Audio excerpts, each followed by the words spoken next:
Hi, Leslie and Leilani. Here is a video just to make sure that your account is working and that you can do your work for today. So once you're here, you press I'm a student, and then you put in your code, and then you press the green go button.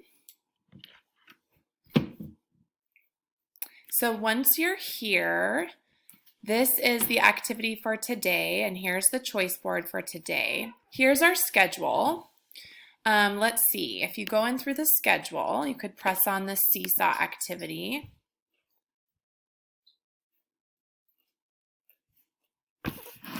And then what you need to do to complete it is press add response. So once you press add response,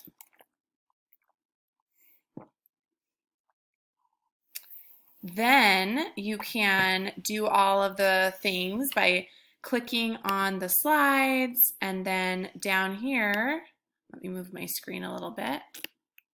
Down here you see the tools that you can use.